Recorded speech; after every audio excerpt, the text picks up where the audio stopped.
আবৃত্তি করছি শামসুর রহমানের কবিতা প্রেমের দেবতা আমাকে। প্রেমের দেবতা অকার্পণ্যে আমাকে দান করেছিলেন অসামান্য এক উত্তরাধিকার।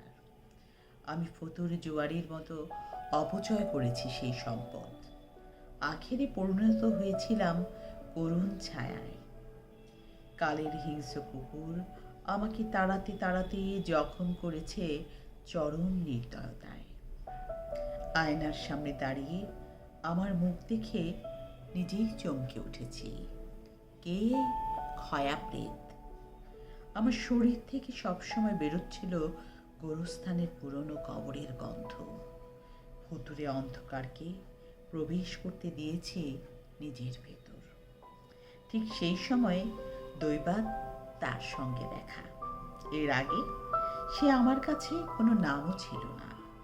তার অস্তিত্ব বিষয়ে ক্ষীণতম সচেতনতা থাকা তো দূরের কথা, অথচ তাকে দেখেই মনে হলো তার চকিত চাউনি, মৃদু হাসি, তার রূপ আমার জন্মের ওপার থেকে চেনা।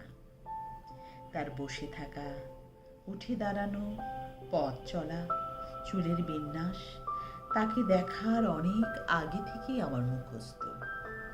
আমার সবচেয়ে আশ্চর্য যে ষাটোর্ধ্ব কান্তি বর্জিত অসুস্থ আমাকে ভাসিয়ে নিয়ে গেল তার ভালোবাসার উত্তাল জলে। তার হৃদয় থেকে একটি সোনালী প্রজাপতি বেরিয়ে এসে আমার সত্তায় ছড়িয়ে দিল অপরূপ আবির। আমাকে বুকে জড়িয়ে ধরে সে বলল, ভালোবাসি। তক্ষুনি আমার শরীর থেকে গোরস্থানের গন্ধ লুপ্ত এবং সজীব গোলাপ বাগানের সৌরভে ঘুরে গেল আমার অস্তিত্বের মূল মৃত্তিকা। রুদ্ধ দরজা ভেদ করে আমার চোখ দেখতে পেল এক পুষ্পিত শূন্য পথ। প্রেমের দেবতার কাছে কৃতজ্ঞতায় মাথা নুয়ে এলো আমার। তিনি তার অনিন্দ সুন্দর উত্তরাধিকারের সবটুকু প্রত্যাহার করে নেননি এখনো। আমি এই সম্পদ যক্ষের মতো আগলে রাখবো আমরণ।